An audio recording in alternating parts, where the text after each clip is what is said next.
Go ahead. Go ahead. No. Do you want to? No. Do you know where I know that? Do you know where I know this song? Do you know why I love this song so much? Do you want to guess what movie this song was in? Gee, I don't know, Gary. We wouldn't know. That I think of right away. It was such a good movie. Godfather? No. Geely? Daddy Daycare with Eddie Murphy. They had, it was like they couldn't find a good daycare. Tia Carrere and was so a then smoke show. Eddie Murphy had to make his own daycare essentially, and then all the kids were going crazy in the backyard, and Ballroom Blitz was playing. And I watched that movie all the time. Frankie Sharp was based on Growing John up. Madden. He traveled everywhere in his limo. So I was like, Ballroom Blitz, Veggios. Did you guys ever go to any night at the Rocky Horror Picture Show? No, no. It used to be a big deal. And you would play, basically everything that was going on in the movie, you would be doing in the theater. You can imagine why Rocky IV didn't take off. Oh, they'd have all the props and stuff. Mm-hmm. It became so like if Star Wars was going on, there'd be lightsaber battles. Correct. Well, no, there's just but this is just that movie. But just for this movie. Oh, okay. Yeah, that's crazy. Yeah, Saving Private Ryan, they're not doing it for that. Not. I mean, there's a reason why they do it for joke. this movie. So we were, because of who Jimmy mentioned, we're the older group here. Wayne's World. Yeah. Wayne's World. We could do 3 endings to the show. I've been on a Will Ferrell, Harry Carey kick on SNL. I've been watching all the. I can't do it. John Bishop actually does a really good Harry Carey, but I'm not reason for that. that. I've been watching all of them. I literally found a video that's about 30 minutes long. It's all of Will Ferrell doing Harry Carey, and I haven't gotten past the 15-minute mark because I just keep restarting it because I just keep laughing my butt off. You would have loved Harry and Steve. Who would you rather have in the booth during a Cubs game, Will Ferrell or Bill Murray? Will Ferrell. Bill Murray. Do I get the Harry Carey, Bill Murray I was a kid? I've heard Bill in the booth already a lot. You know what I'm saying? And I love him. He's great. Can I submit Mongo from 25 years ago? Because that was one of my favorite nights watching the Cubs. Mongo was. I never met Mongo, but he wasn't wrong. Heard so many great, so many funny and so many incredible Mongo stories. Thank God he got in the Hall of Fame, man. Thank goodness. Deserved it. So there is. You like going down the YouTube rabbit hole with Bill Murray. So when Harry Carey was out of the booth, he had a little health concern. This was in the late 87, I think. 87. Bill Murray and Steve Stone did a game together, and Bill Murray just was unleashed doing the lineups. He was hollering out of the booth before viral was a thing. It was fantastic. And you also remember Bill Murray threw out a first pitch at Wrigley Field and tried to throw it into the press box. I didn't know that. I had no clue. Bill Murray, he was caught. So his son. Who was confronted by Mac at Madison Square Garden after the semifinal game. His son's actually quite a damn good coach. He works for, Danny Hurley. He's like his right-hand man almost. The game against Florida, so Bill is there supporting his son. They caught him like dancing or vibing or something like that. He became an instant meme. And then he's everywhere this week. Does he have a movie or something coming out? Because he's doing the car wash of morning shows. I'm going to be honest with you. This has been the same song and dance for the last 12 years, I feel like, with Bill Murray, where he's nowhere.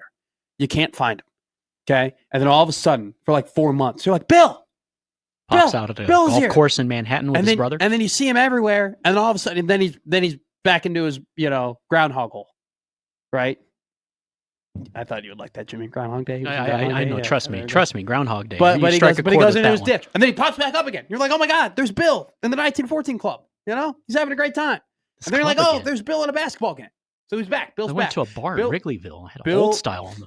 Hey, Bill will be at Wrigley Field for the home opener. I guarantee you. I used to work for Bill Murray, so. Really? What? Yeah. He's not pulling. So Bill Murray and Jimmy Buffett and Mike Veck all owned part of the Fort Myers Miracle. Oh. Mm-hmm. That's cool. I did not know that. That's awesome. Have you met him multiple and talked to him? Yeah. I don't know if you were with us yet, but I've told the story. We did a Bill Murray bobblehead. And so Bill Murray came and hung out. Hey, I've seen Bill Murray in a corporate meeting in Newark, New Jersey. Was it in scary? A hotel ballroom at 7 a.m. And I was told by my general manager not to say anything because he came and sat next to me, and he looked like death warmed over.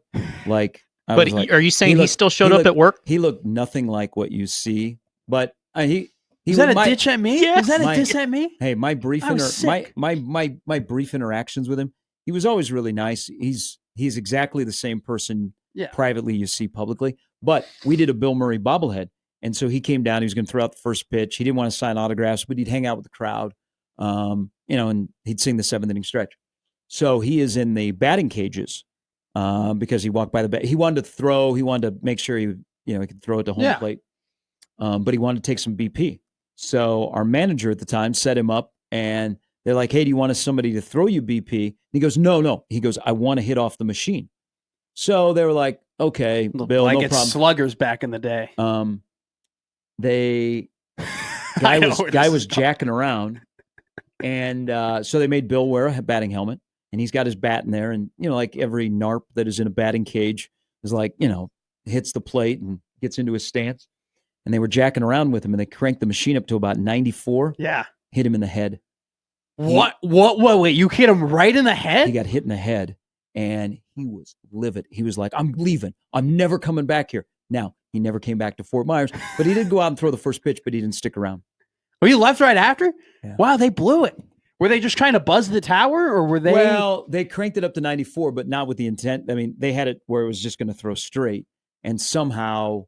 Some way it got aimed and it went right to him. Oh my God! He didn't go down or anything, but did you see it happen? Yeah, I was standing there. Is that? I feel like that's got to be a memory ingrained in your head for the rest of your life. Like you're never gonna forget. We were the all moment. we were Something like, like oh that. no, Yeah. he was. So he had rightfully so. He had his agent with him, and she was not happy. Surprise. That's tough. Gotcha.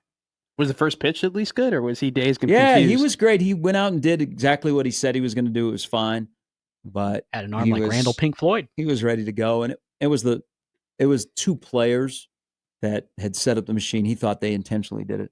That's whatever. Oh. Whatever. Well, Whatever. I bet when they came to apologize, he told him to shut up, like Dan Hurley told his son to shut up the other night. Nobody really came anywhere near him. He just he shook it off and threw his helmet down and walked out of the batting cage. His agent calmed him down and he said, "Bill, it's time for the first pitch." He came in the dugout, shook hands with the umpire, waved at the other team, walked out to the mound, walked around the mound, walked out to second base, walked back to the mound, threw the first pitch, and then he was gone. He was at Publix. There was a minutes. lot of unused food and drink in his suite, but much to the happiness of the Miracle staff. I was about to say, absolutely. That ended up in the stomach of Gary Sharp.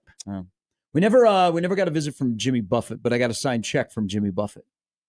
Did you cash it? You frame it? Oh, I cashed it. Well, I needed money at the time. Kind of have to, yeah. Yeah, but Bill Murray and Mike Veeck were together. It was the phrase was "fun is good," and we would have after the seasons were over.